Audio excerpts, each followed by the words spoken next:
오늘 강사하신 담임 목사님께서 말씀 전하실 때 많은 은혜 받는 시간 되시기를 바랍니다.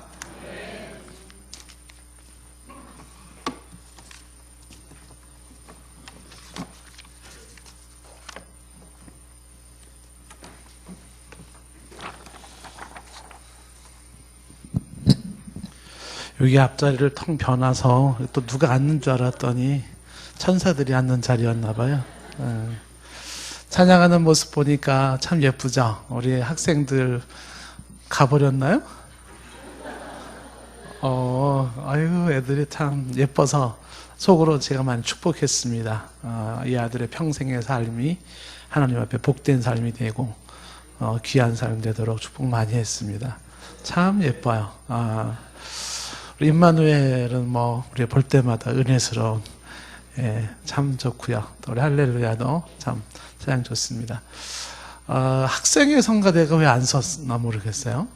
아쉽네요. 학생들, 학생 성가대가 없으면 중창이라도 좀 세우지 그랬어요.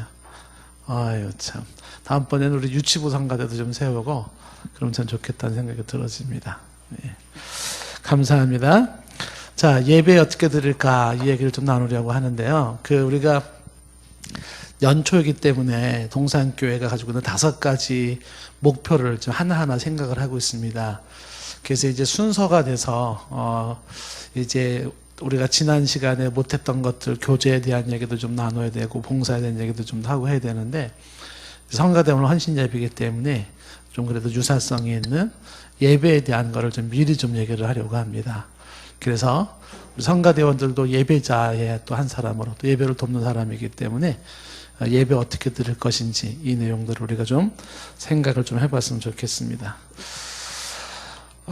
예수님을 만난 수가성 이 여인 이야기 속에서 이 수가성이라고 하는 사마리아 여자가 예수님을 만나고 예수님의 선지자라는 걸 알고 난 다음에 제일 첫 번째 던진 질문이 예배에 대한 질문이에요. 평상시에 이 사마리아 여인은 남편을 5을 바꾸고 또 목도 마르고 했지만 그 예배라는 부분이 무척 궁금했었던 것 같아요. 그래서 자기의 과거를 알고 있는 예수님한테 묻고 싶었던 거. 그 첫 번째가 예배에 대한 것 중에서 예배 장소에 대한 질문을 합니다. 20절 말씀에 그렇게 나와 있어요. 우리 조상들은 이 산에서 예배하였는데 당신들의 말은, 즉 유대인들의 말은 예배할 곳이 예루살렘이 있다 하더이다. 궁금한 거죠. 자, 대체 예배는 우리 조상들은 이 산에서 예배하라 그랬는데 너희들은 유대인들은 예루살렘에서 하라고 하는데 대체 어디서 예배를 드려야 제대로 된 예배인가? 이 질문을 던진 거죠. 이 여인은 예배에 대한 궁금증 중에서 특히 예배 장소에 대한 궁금증을 물었던 겁니다. 그런데 예수님의 대답은 어떻게 나왔냐면 21절에 이렇게 대답을 했어요. 예수께서 이르시되 여자여 내 말을 믿으라. 이 산에서도 말고 예루살렘에서도 말고 이 산 예루살렘 여기서도 말고. 무슨 얘기냐면 장소가 중요한 게 아니라는 거죠. 더 중요한 게 뭐냐면 너희가 아버지께 예배할 때가 이른다. 이거를 말씀하고 있는 것입니다. 장소 문제보다도 더 중요한 것을 지금 하나님이 말씀을 하시는데 이 이야기 속에서 예수님께서 너희가 아버지께 예배할 때가 이른다라는 말 속에 2가지 예배에 대한 강조점이 담겨 있어요. 하나는 너희가 아버지께 예배할 때가 온다. 그 너희가 누구냐면 사마리아 사람들이에요. 그러니까 사마리아 사람들 너희들이 아버지 하나님께 예배할 때가 온다는 얘기를 강조하고 있습니다. 이것은 사마리아 사람들의 입장에서는요, 충격을 넘어서 이건 아주 너무 놀라운 일이에요. 어떻게 우리 사마리아 사람이 하나님, 유대인들이 그토록 평생을 섬겨왔던 그 하나님께 예배할 수 있을까? 충격적인 얘기죠. 그러니까 사마리아 사람들은 하나님께 예배할 수 없다고 생각을 하는데 근데 너희들이 예배할 때가 온다라는 얘기를 하고 있습니다. 이 얘기는 뭐냐면 지금 이 예배의 특권이 누구한테 가냐면 이방 사람인 사마리아인에게 간다는 걸 말씀하고 있는 것이죠. 이 얘기를 면밀하게 그리고 좀 더 깊이 있게 들었다 그러면 정말 이 사마리아 사람들은요 충격을 먹지 않을 수가 없습니다. 아버지 하나님께 예배하는 그 예배의 반열에 우리가 들어갈 수 있단 말입니까? 이건 굉장한 질문이 되는 거죠. 아니요, 우리 같은 사람이 아버지 하나님을 예배할 때가 온다고요? 이렇게 되는 거죠. 쉽게 한번 예를 들어본다 그러면은 왕 앞에 아무나 못 나가는 거죠. 왕 앞에 아무나 못 나가면 누가 나가겠습니까? 그렇죠? 근데 왕 앞에 나갈 수 있다는 건 대단한 특권이에요. 우리 지금 이제 평창 올림픽 하면서 이제 북한의 김여정이라고 이제 그 김정은 동생이 왔잖아요. 뉴스를 보고 신문을 보는데 말을 잘 전해야 되는데 뉴스에 나온 얘기만 하면은 그렇게 나오는 거잖아요. 그 나이를 많이 먹은 뭐 90세 되신 분, 뭐 70세 되신 분, 막 그런 초고령의 그 장군들, 뭐 많은 위원장들 많이 있잖아요. 이런 사람들이. 그런 사람들이 김정은 앞에서 자세를 똑바로 가만히 손가락 하나 까딱 안 한다는 거야. 자세 불량은 뭐 숙청되니까. 이 경직되어 있는 거예요. 그런데 이제 김정은 연설, 신년 연설 하는데 기둥 뒤에 나왔다 들어갔다 하는 사람이 있었어요. 그게 동생 김여정이에요. 그러니까 김정은한테 제일 편안하게 접근하고 나아갈 수 있는 사람이 이제 김정은의 동생 김여정이기 때문에 이 김여정 편에 이제 정부에서 이제 아주 긴밀한 메시지를 아마 전달할 좋은 기회가 아니냐 이제 이렇게 보는 거죠. 그래서 이제 아무도 함부로 나갈 수 없는 그 자리에, 그러니까 아무도 함부로 근접할 수 없는 그 자리에 자유롭게 들어갔다 나갔다 할 수 있는 그 사람은 특별한 사람이라는 거죠. 뭐 이거는 뭐 그냥 오늘 시사적인 이야기니까 넘어가지만 옛날 같은 경우 생각해 보세요. 왕 앞에 누가 나갑니까? 감히. 지금도 뭐 대통령 앞에 함부로 못 나가지 않습니까? 왕 앞에 나갈 수 있다는 건 굉장한 특권인 거죠. 근데 이 특권이 사마리아 사람에게 주어지겠다. 그때가 온다는 얘기를 하는 거죠. 예수 그리스도의 십자가의 구속으로 말미암아 이방인들의 하나님을 예배할 때가 온다는 걸 말씀해 주는 거죠. 여기서 우리는 예배에 대한 한 가지 중요한 교훈을 하나 좀 볼 수가 있는 게 뭐냐면 한번 따라 합시다. 예배는 특권이다. 그러니까 하나님 아버지 앞에 나아가서 그 하나님을 예배할 수 있다는 것은 굉장한 특권인 거예요. 아무에게나 주어지지 않는 거죠. 바꿔 얘기하면 옛날에 그 성경을 보시면 구약 세대도 보십시오. 하나님 앞에 제사장 외에는 못 나가요. 제사장도 죄 있는 모습으로 나가면 어떻게 돼요? 죽어버리는 겁니다. 즉사하는 거예요. 그런데 그 하나님 앞으로 당당하게 나아가서 하나님의 이름을 부르며 예배할 수 있는 제사장의 반열에 서고 하나님 앞에 아들, 딸로 서서 예배할 수 있다는 것은 특권이라는 걸 말씀하는 거예요. 그러니까 여러분들이 예배 생각할 때 먼저 생각할 건 뭐냐? 아, 이건 굉장한 특권이 내게 주어졌구나. 이렇게 생각하시면 됩니다. 아무에게나 그 앞에 함부로 나갈 수 있는 게 아닌데 어떻게 나 같은 사람이 그분 앞에 나아갈 수 있을까? 내가 어떻게 그분의 이름을 부르며 그분 앞에 설 수가 있을까? 이러한 자리에 서게 하시는 이것은 특권이다. 예배를 특권이라는 생각을 가져주셔야 되는 거죠. 이건 아무에게나 주어질 수 있는 권한이 아니다라는 것입니다. 그래서 예배의 특권이라고 하는 이 이야기 속에 예배는 그냥 드려주는 것도 아니고요. 예배는 부담스러운 일거리, 해치워야 될 일거리가 아니라 감히 내가 하나님 앞에 나갈 수 있는 이 특권을 감사하고 귀히 여기며 하나님 앞에 찬양을 돌려야 되는 것입니다. 예수님의 이야기 속에서 지금 20절에 말하기를 당신들의 21절의 말씀에 뭐라고 말하냐면 예수님이 너희 즉 사마리아 사람 이방인 너희가 아버지께 예배할 때 그 시기가 오리라. 그 시기가 왔죠. 저와 여러분들이 아버지 하나님께 예배할 때가 되어졌습니다.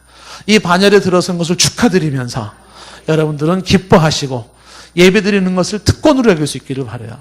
아무에게나 주어질 수 없는 이 특권이 내게 주어졌구나. 5대양 6대 주의 70억의 인구 중에서 하나님을 아버지라 부르고 그 앞에 나아가 그 하나님께 예배할 수 있는 것은 놀라운 특권을 내게 주어진 것이구나. 이렇게 여기시면 됩니다. 그리고 이 주님의 대답 속에서 여인은 장소의 문제를 물었지만 지금 예수님의 대답은 장소 문제가 아니죠. 예배가 특권이라는 것을 강조하면서 또 하나 지금 21절에 강조하는 게 뭐냐면 아버지께 예배할 때 이렇게 하고 있어요. 아버지께 예배한다라는 얘기를 하고 있지 않습니까? 아주 중요한 얘기 중에 하나예요. 무슨 얘기냐면 예배는 아버지께 드리는 거라는 겁니다. 그 예배의 대상이 굉장히 중요한데 어디에서 예배 드리느냐 장소보다도 더 중요한 건 누구에게 예배하느냐가 더 중요하다. 예배의 대상의 중요성을 강조하고 있는 것입니다. 그 예배의 대상은 누구예요? 하나님 아버지라는 거예요. 저와 여러분들이 예배 현장에 설 때마다 기도할 때 혹은 찬송할 때마다 우리가 꼭 자꾸 되새겨야 되는 게 뭐냐 하면 이것은 누구 앞에 드리는 거다? 아버지 하나님께 드리는 거라는 생각을 가져주셔야 되는 것입니다. 자기 만족을 위해 드리는 것도 아니에요. 아버지께 드리는 겁니다. 보통 사람들이 신앙생활할 때 빠지기 쉬운 함정이 있어요. 저 여러분들 조심해야 되는 게 뭐냐면 아버지 하나님께 올려드려야 될 예배인데 사람을 의식한 예배가 돼버려요. 다시 말하면 사람에게 보이기 위한 예배, 사람에게 보이기 위한 찬양, 사람에게 보이기 위한 기도라는 함정에 빠지기가 쉽다는 사실입니다. 아버지께 드리는 게 아니라 내 주변의 사람들이 나를 어떻게 볼까? 사람들한테 잘 보여야 되는데 멋있다고 보여줘야 되는데 괜찮은데 훌륭한데 이런 거 보여줘야만 된다는 무언의 그런 의식이 생길 수가 있다는 것이에요. 사람에게 분명히 해야 되죠. 사람에게 보이기 위한 예배가 아닙니다. 사람들에게 잘해요, 대단해요, 훌륭해요 이 소리 들으려고 하는 게 아니에요. 아버지께 드리는 예배라는 것입니다. 명설교가인 그 햄릿 비치라는 사람이 있는데 이분의 설교를 하면 사람들이 쫙 몰려들어와요. 너무나 많이.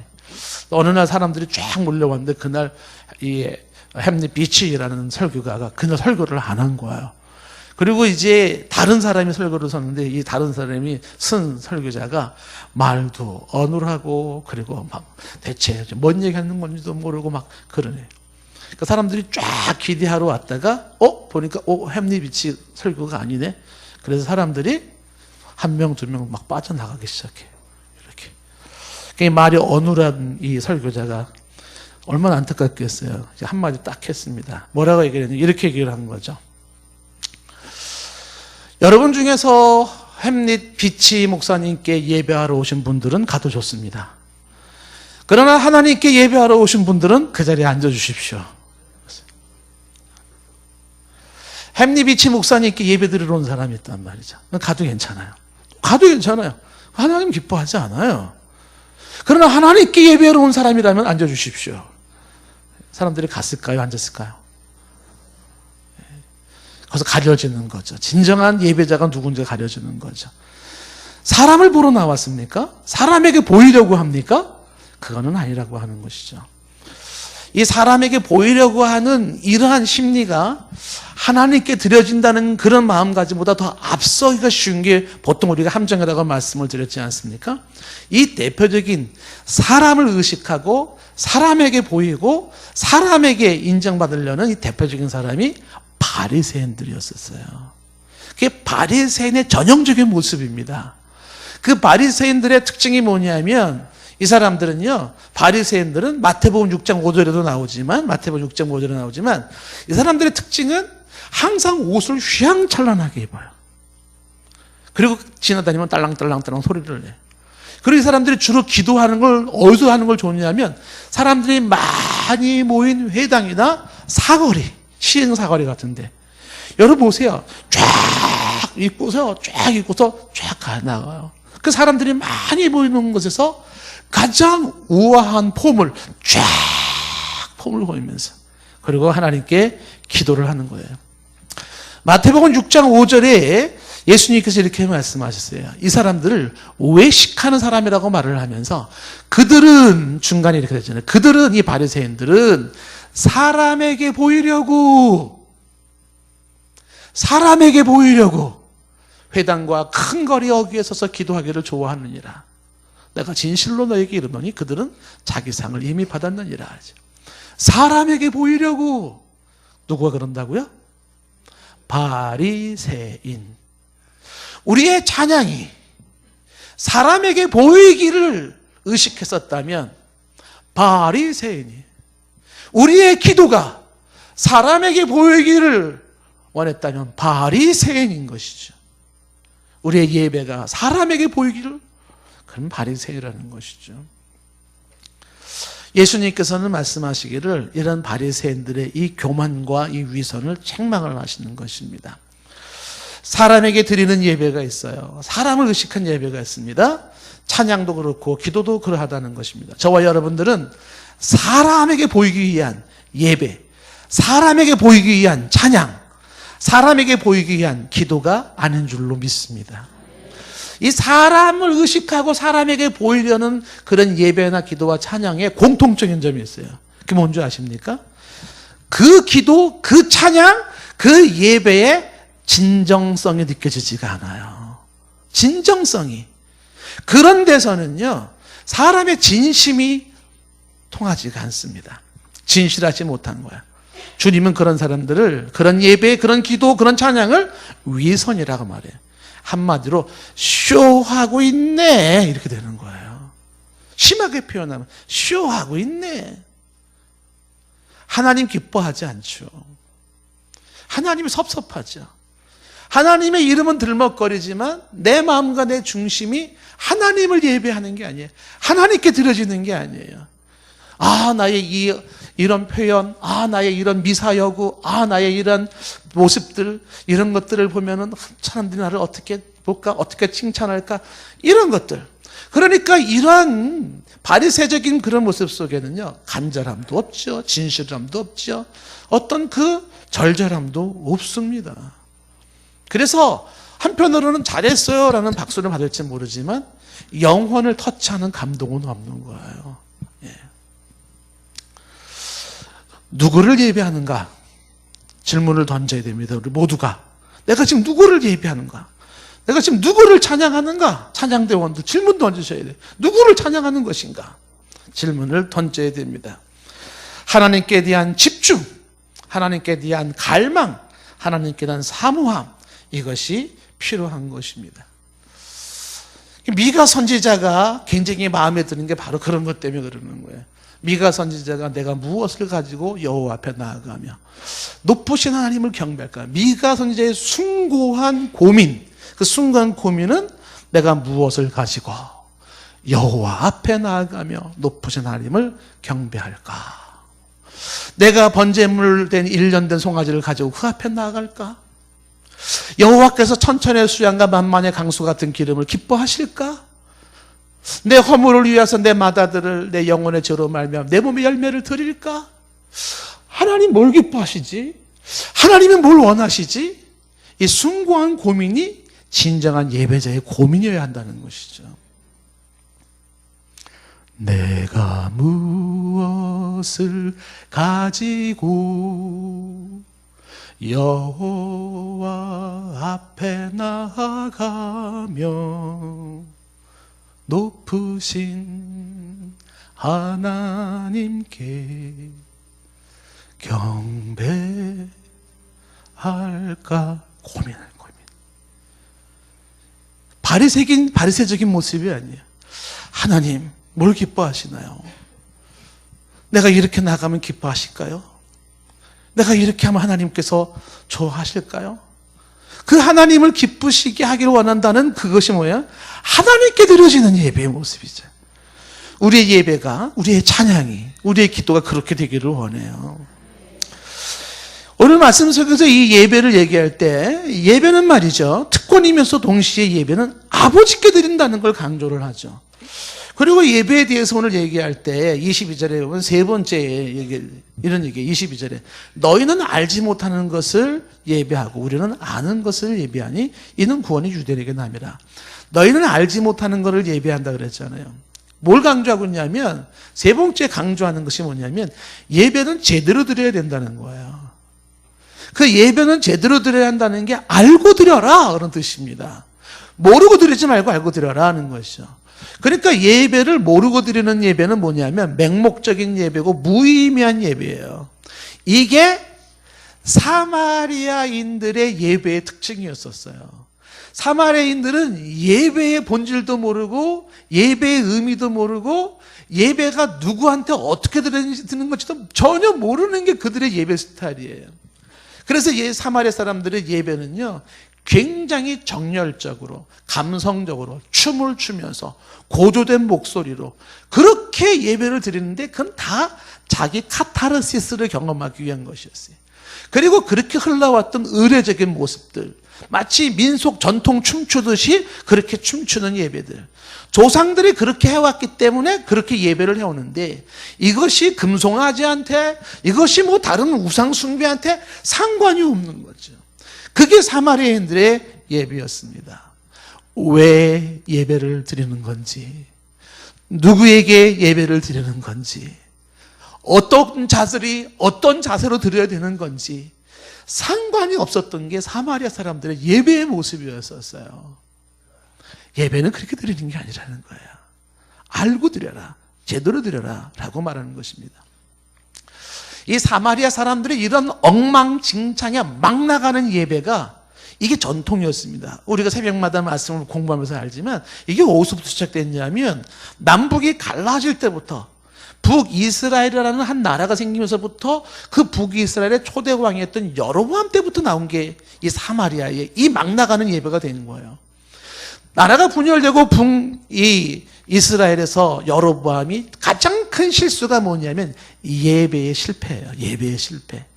그래서 북이스라엘의 역사 속에는요, 선한 왕이 한 명도 안 나와요. 그 예배의 실패가 어떻게 나왔습니까? 예배 장소를 단에서 아무 데서나 막 드리는 거예요. 장소를 구분 없이 드리고 제사장을 아무나 막 세우는 거예요. 목사를 아무나 막 세우는 거예요. 지나가는 사람한테 와서 목사 하시오, 제사장 하시오, 뭐 이러는 거예요. 그리고 하나님의 형상을 금송아지로 바꿔놓고 대신을 했어요. 아유, 뭐 어때? 그냥 하나님 뭐 어때냐? 금송아지 만들니까 하나님이라 그래. 이렇게 말하는 거예요. 그런 식으로 편리주의에 입각해서 쉽게 막 드린 예배가 그 북이스라엘의 시작이고, 그 북이스라엘의 수도가 사마리아예요.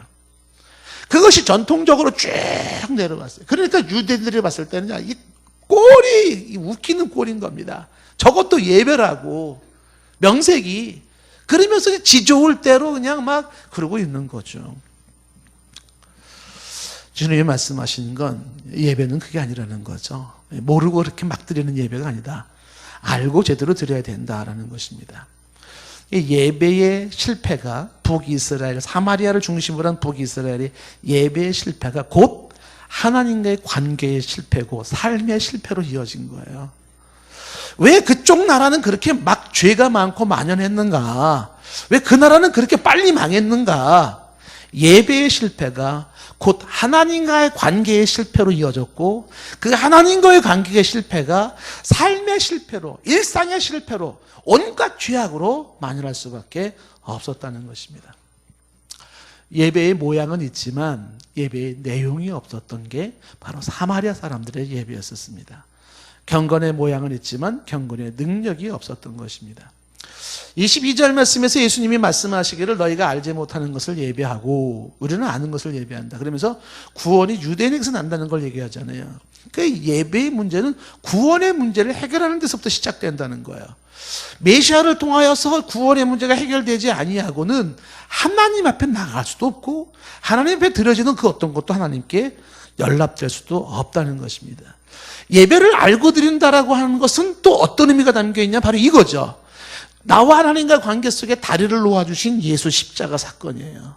그 주님의 희생 제물이 되심으로 말미암아 그 주 예수 그리스도의 희생 제물 더 위에 그분이 십태양 제물로 피를 흘리신 그 길을 열어놓으신 그거를 기점으로 하나님 앞에 예배하는 거예요. 그래서 예수 십자가를 모르고 예수 십자가를 통하지 아니하고는 하나님 앞에 예배할 수가 없다는 거예요. 보혈을 지나 아버지께로 나아가는 거예요. 그 예수 그리스도의 십자가의 보혈을 통하지 않고는 예배가 아닌 거예요. 어떤 예배가 하나님께로 갈 수가 있어요? 너와 나 사이에 막힌 담이, 죄의 담이 있는데 찬양이 올라가겠습니까? 하나님이 내리는 축복이 내려오겠습니까? 막힌 담이 있는데, 근데 그 담을 허시고 그 휘장을 터놓으시고 하나님과 우리 사이에 갈라진 그 깊은 골을 연결시켜 놓으신 주 예수 십자가의 보혈, 그것이 있어서 그걸 중심으로 하나님 앞에 예배하는 거죠. 이런 구원의 문제를 논하지 아니하고는 진정한 예배가 될 수가 없다라는 것입니다. 우리 일상 중에는 이 예배의 의미를 잘 모르고 드리는 사람들이 많다는 것이죠. 예배는요, 출석 체크를 위한 게 목적도 아니고요, 일주일 중에 일거리를 중에 하나의 개념도 아니라는 것입니다. 해쳐야 될 문제가 아니고요, 종교적 습관 중에 하나도 아니라는 거예요. 타성에 젖은, 관습에 젖은 예배도 아니에요. 이건 다 예배를 모르는 사람들이 나오는 모습들이라고 하는 것이죠. 오늘날 현대인들에게 예배의 모습 속에서 굉장히 심각한 것 중에 하나가 뭐냐면, 사람들이 예배를 예배로 드리지를 않아요. 그럼 뭐 하냐? 구경꾼이야, 관람객. 마치 어느 무슨 연극이나 아니면 무슨 음악회 혹은 무슨 극장에 구경 가듯이 관람하는 관람객들로 가득 차 있는 게 예배예요. 내 삶을 주 앞에 드리고 내 마음을 짙게 드리며 높으신 하나님을 경배하고 찬양하는 개념이 아니라 그냥 구경하고 관람하는 거죠. 이렇게. 이게 오늘날의 예배의 모습인데, 보편적인 모습인데, 예배를 잘 모르고 드리는 예배의 전형적인 모습이에요. 삶을 주께 드리는 행위도 없어요. 하나님을 만나려고 하는 적극적인 의지도 없어요. 그저 관람객이나 평론가나 혹은 비평가 입장에서 서 있는 거죠. 성가대 음이 맞나 안 맞나, 조는 사람이 있나 없나, 꽃꽂이는 잘 된다 안 된다, 목사 설교는 긴가 짧은가, 주보에 오타는 있나 없나. 그래서 어떤 분은 교회 오면은요, 주보 교정 보는 사람이 있죠. 주보 교정 발이 이거 틀렸고 이거 틀렸고. 예배가 그렇게 드리는 예배가 아니라는 거예요. 그 실존주의 철학자 키에르케고르라는 사람이 참 멋있는 얘기를 했어요. 이분이 이런 얘기를 해요. 우리 시대의 최대의 타락은 교회 대부분의 성도가 관객에 지나지 않는다는 것이다. 오늘날의 가장 큰 타락의 징조가 뭐냐면, 성도라고 하는 사람들이 관객에 지나지 않는다는 것이에요. 예배 주체가 되어야 되고 예배의 영향력을 행사해야 될 사람들이 단지 구경꾼에 불과한, 이것이 비극이라는 거죠. 예배를 알고 드린다라고 하는 것은 이런 식으로 관습에 젖은 습관해진 예배를 드리는 게 아니에요. 예배를 알고 드릴 때 저와 여러분들은 우리의 삶을 주께 드리는 행위, 예배를 통해 나를 드리는 거야. 예배를 통하여서 내가 하나님을 만나고자 하는 적극적인 행위, 이런 모습들이 우리의 예배의 모습 속에서 나타나야 할 것입니다. 오늘 예배에 대한 얘기는 예배는 제대로 드려라, 이 얘기를 지금 22절에서 얘기를 하면서, 그 다음에 이제 네 번째 예수님이 예배를 얘기할 때 23절과 24절에 강조하는 게 뭐냐면, 영과 진리로 드리는 예배를 말씀하잖아요. 아버지께 23절에 아버지께 참되게 예배하는 자는 영과 진리로 예배할 때가, 영과 진리로 예배할 때가 오나니 곧 있다라고 말해요. 그리고 아버지는 이렇게 예배하는 자를 찾는다고 말씀하시면서 24절에 하나님은 영이시는 예배하는 자가 영과 진리로 드린다고 말씀합니다. 여기서 우리는 예배에 일단 또 중요한 하나의 교훈을 보죠. 따라해보세요. 예배의 승패는 예배자의 태도에 달려있다. 예배자의 태도가 어떠하냐가 예배의 승패를 좌우한다는 겁니다. 영과 진리로 드려라. 영과 진리로. 그 영으로 드리는 예배라는 것은 해석이 여러 가지 있을 수 있어요. 영적으로 예배를 드려라, 혹은 성령의 역사로 예배를 드려라. 이 두 가지 예배를 같이 생각해 볼 수가 있어요. 영적으로 드리는 예배, 성령의 역사하는 예배, 이런 예배를 드리라는 거죠. 이 영적으로 드리는 예배나 성령이 역사하는 예배는 오락적인 예배랑 차원이 다른 것이고요, 인간적인 예배랑 차원이 다른 것이에요. 세상적인 예배랑 차원이 다른 것이에요. 전혀 달라요. 그 영적으로 성령을 드리는 예배는 하나님이 기뻐하시면서 내 영혼의 만족이 있고 내 영혼의 감사가 있고 성령의 역사하심이, 성령의 충만케 하심이 있는 예배인 것이에요. 그래서 이 영으로 드리는 예배 있잖아요. 이 영적으로 성령의 역사하심을 드리는 진정한 예배는, 그 예배는 은혜와 감동이 있기 마련이에요. 제가 여러분들에게 지금 예전에도 많이 설명을 했지만, 오늘날 크리스찬들이 많이 잘 구분을 못하는 게 있어요. 그게 뭐냐면, 성령의 영적인 감동과 단지 감정적인 고취된 그 상태를 구분을 못하세요. 달라요. 사람을 말초신경을 자극시켜가지고 막 슬픈 이야기로 눈물을 쏟게 한다든지 막 코미디 같은 이야기로 막 깔깔깔 웃게 한다든지 이렇게 해서 느껴지는 그 감동이나 기쁨은 영혼에 의한, 성령에 의한 영혼을 터치해서 주어지는 감동과 기쁨하고는 차원이 달라요. 현상은 비슷해요. 눈물이 난다든지 막 한바탕 막 시원하다든지 비슷한데, 그런 쇼맨십 같은 거랑 차원이 다른 게 성령이 운행하시면서 성령이 역사하시면서 그 영적인 곳에서 주어지는 내 영혼의 만족함, 내 영혼이 시원케 되어지는 그 영혼의 감동이 있는 예배가 있단 말이에요. 그거를 여러분들이 구분을 하실 필요가 있습니다. 예배드리는 자세가 중요할진데 성령으로 영적인 예배를 드릴 때 거기에는 은혜와 감동이 있다라는 것이죠. 초대교회 때 그 굉장히 훌륭한 그 교부 중에 하나가 크리소스톰이라는 사람입니다. 황금의 입이라 아주 설교를 훌륭하게 하시는 분이에요. 근데 이 크리소스톰이라는 이 교부가 한 시골 교회를 몰래 방문을 한 거예요. 대체 저 시골에서는 어떻게 예배를 드리나? 가봤더니 다 쓰러져가는 조그만 그 예배당에 농부가 그리고 몇몇 사람들 불러 모아놓고 예배를 드려요. 사람이 몇 명 안 되는 거야. 그래서 이렇게 초라한 시골에 좀 몇몇 저 사람들의 예배가 과연 예배가 될까? 웅장함도 파이프 오르간도 없고 성가대도 없고 그러잖아요. 근데 예배를 참관하고 있는데 이 모여있는 서너 명에 드리는 찬양 소리가 얼마나 살아있는 찬양을 드리는지 감동을 먹었어요. 그리고 그들이 기도를 하는데 정말 하나님께 드리는 기도를 드리는 거야. 얼마나 기도가 살아있는지 또 감동을 먹은 거야. 그리고 농부가 나와서 설교를 하는데 얼마나 진솔하게 주의 말씀과 복음으로 설교를 하는지 또 감동을 먹은 거야. 이 내 가장 훌륭한 세계적인 이 교부가요, 그 예배에 감동을 먹고 농부 앞에 나갔어요. 나가서 무릎을 꿇고 나를 위해 기도를 좀 해주십시오라고 한 거예요. 그 농부가 이렇게 보니까는 세상에 크리소스톰이 온 거예요. 이거 어떻게 이런 누추한 데를 오시고, 이게 뭡니까? 일어나세요. 제가 기도를 받아야지 어떻게 기도를 제게 해줍니까? 그러니까 아니래. 기도를 해달라는 거예요. 농부가 물었어요. 이러시면 안 된다고. 왜 이러십니까? 크리소스톰이 진지하게 말을 했습니다. 그대들의 예배에 내가 감동이 되었기 때문이요. 그때 농부가 한마디를 더 했어요. 아니, 그러면 예배에 감동이 없는 예배도 있단 말입니까? 어떤 예배에 감동도 없는 그런 예배가 있었단 말입니까? 그 농부는 이해할 수가 없었어요.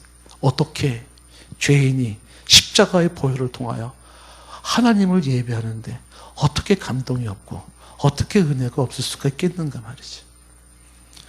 진정으로 드리는 예배, 신령으로 드리는 예배는요, 은혜가 있고 감동이 있는, 이렇게 예배를 드려야 되는 거예요. 영적인 예배를 드려야 돼요. 인간적인 엔터테인먼트 예배가 아니에요.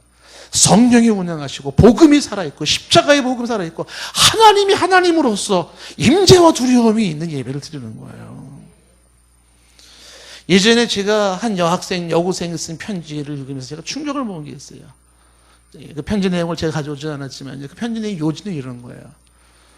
내가 모처럼 너희 교회, 그 친구한테 쓴 편지예요. 모처럼 내가 교회는 안 다니지만 교회란 어떤 것인가. 그래서 교회를 한번 갔었다는 거예요.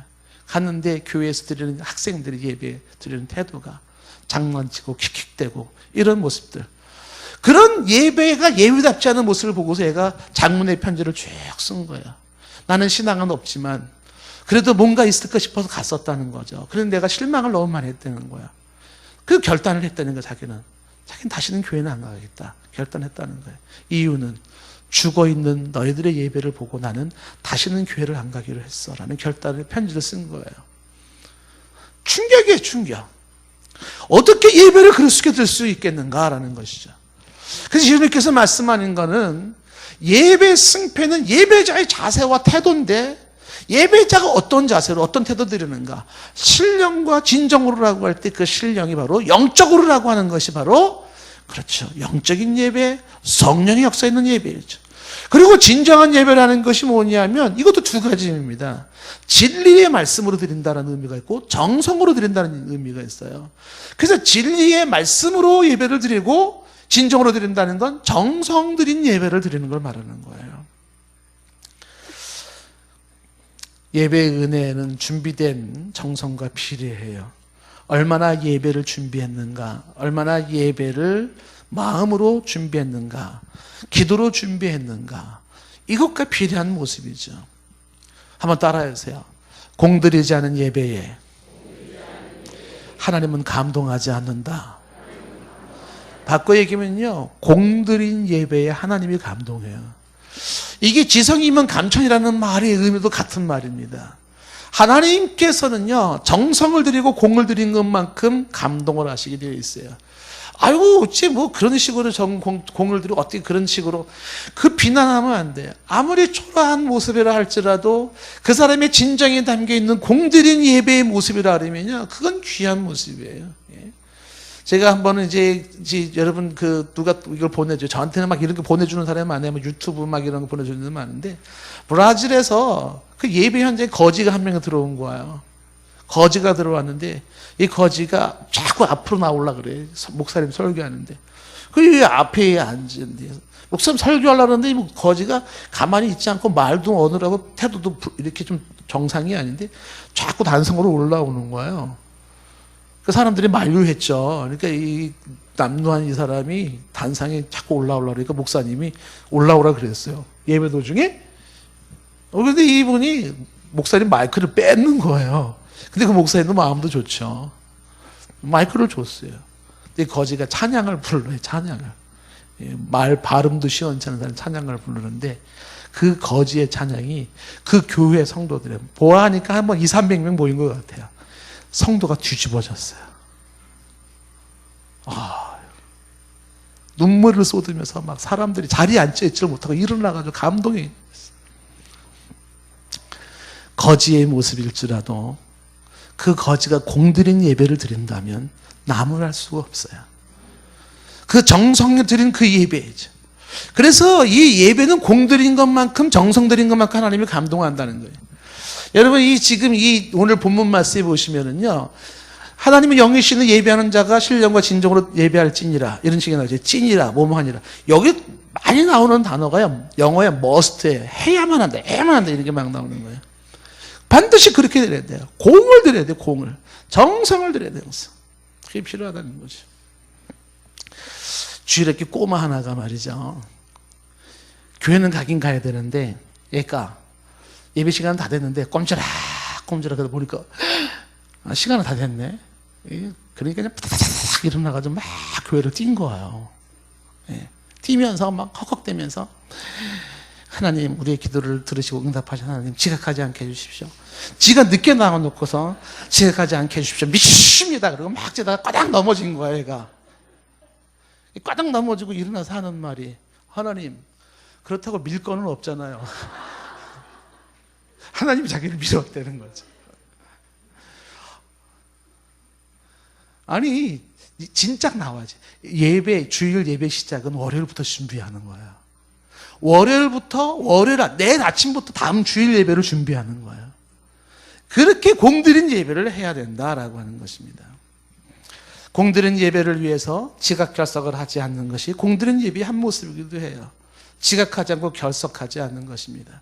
여러분, 극장 갈 때, 시작할 때 어떻게 돼요? 30분 전에 미리 가지 않습니까? 연극 보러 갈 때 30분 전, 1시간 전 미리 가지 않습니까? 그런데 하나님 앞에 예배할 때는요, 이게 공들인 예배의 모습이.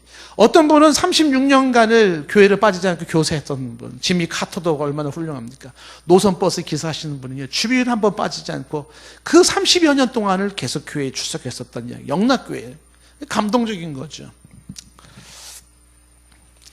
자, 누가 이런 글을 써놨습니다. 여러분은 어디에 해당되나고 보세요.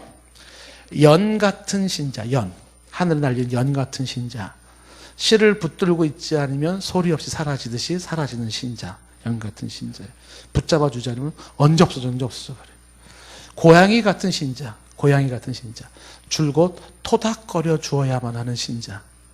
풋볼 같은 신자. 어디로 튈지 모르는 신자. 풍선 같은 신자. 언제 터질지 모르는 신자. 크리스마스 트리 장식 등 같은 신자. 쉴 새 없이 꺼졌다 켜졌다 꺼졌다 하는 신자. 냄비 같은 신자. 쉽게 끓고 쉽게 식는 신자.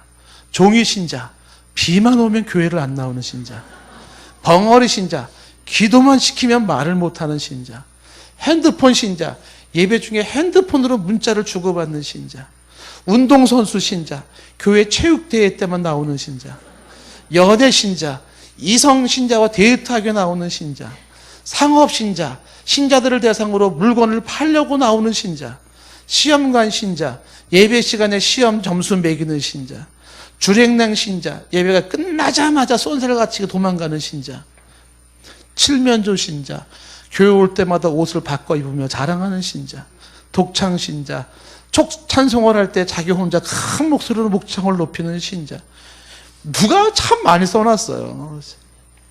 나팔꽃 신자, 주일 아침 예배 때만 끔끔히 나오는 신자, 달구지 신자, 누가 밀어주어야만 전진하는 신자, 묵상 신자, 설교만 시작하면 고개 숙이고 조는 신자. 혹시 해당되는 거 있으세요? 이 공드린 예배는 이런 신이 아니다는 거죠. 공드린 예배를 드리려면 시간도 확보하셔야 되고 예물도 정성껏 준비하셔야 돼요. 예배 때 예배를 준비한다는 거 공드린 표시입니다. 그리고 한 주간의 삶을 경건하게 살아가는 것이 공드린 예배의 모습이에요.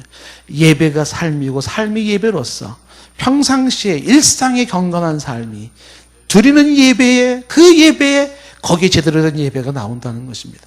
자, 오늘 예배를 제가 예배에 대한 얘기를 결론으로 얘기 드립니다. 따라 합시다. 예배는 특권이다. 예배는 하나님께 드리는 것이다. 예배는 제대로 드려야 한다.